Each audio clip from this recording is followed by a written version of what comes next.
ধর্ম যার যার বড়মা সবার। নৈহাটি বড়মার কাছে পুজো দিতে যাবে ভাবছো, কিন্তু কি করে যাবে বুঝতে পারছো না।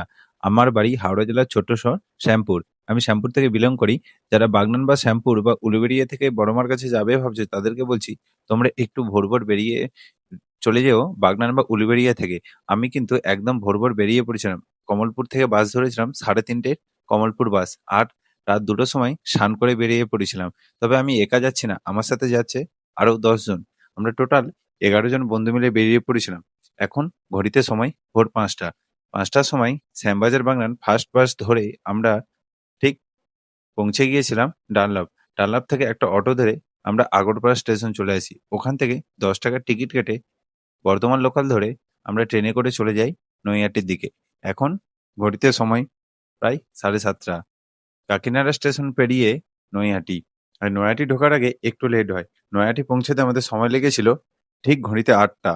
ঠিক আছে, সকালবেলা চলে এসেছি। এখন বাজে ডট 8টা। 8টাতে আমরা পৌঁছে গেছি নৈহাটি জংশন। আর এরপরে একটি দোকানে জুতার ব্যাগ রেখে পুজোর ডালা নিয়ে মন্দিরের দিকে উদ্দেশ্য দিই। তাই পৌঁছে দেখি বেশ মানুষের ভিড়। ভোর থেকে অনেক লাইন ছিল। তাই আমাদেরও কিন্তু খুব বেশি সময় লাগেনি। এরপরে আমরা লাইনে দাঁড়িয়ে পড়ি আর একটা টিকা নিই। বড়মার কাছে যাব, তাই কপালে একটু টিকা নিয়েছিলাম। আমি একা নিইনি, আরো সবাই মিলে নিয়েছিল। বেশ সুন্দর লাগছিল মায়ের কাছে এই লাইনে দাঁড়াতে। তবে খুব বেশিক্ষণ আমাদের লাইনে দাঁড়াতে হয়নি। প্রায় 30 থেকে 35 মিনিট লাইনে দাঁড়িয়েছিলাম, তাও সময় লাগেনি। কিন্তু এই ঠান্ডার মধ্যেও একজনকে দেখছি ডন্ডি কেটে। এরপরে যখন বেড়েছে আরো অনেকেই। এরপরে আমরা কিন্তু মন্দিরের মধ্যে প্রবেশ করি। মায়ের একটা মূর্তি দেখে একদম ভেতরের দিকে চলে যাই। দেখলাম ভেতরে কিন্তু প্রচন্ড ভিড়। বাইরে যতটা না লাইন আছে তার থেকে ভেতরে অনেক বেশি লাইন ছিল।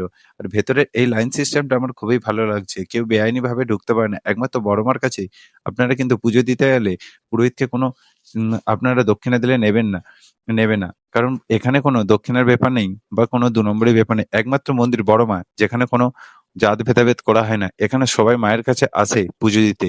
আর স্বইচ্ছায় সমনে ভালোভাবে পুজো দিয়ে চলে যায়। আর আমরাও তাই এইভাবে লাইনে দাঁড়িয়ে পড়ি এবং এরপরে মায়ের মন্দিরে যখন প্রবেশ করি, এখানে যেন মনটা অন্যদিকে কেড়ে নিয়েছিল। এরপরে সামনে দেখলাম অনেকেই পুজো দিচ্ছিল। তাই দূর থেকে একটু ভিডিও করলাম। এরপরে আমরা লাইন পেলাম। কাছাকাছি পৌঁছে মাকে পুজো দিলাম। পুজো দিয়ে শেষ করে বাইরে বেরিয়ে পড়েছিলাম এবং পুজো শেষ করে আজকের ভিডিওটা তোমাদের কেমন লাগলো অবশ্যই জানাবেন।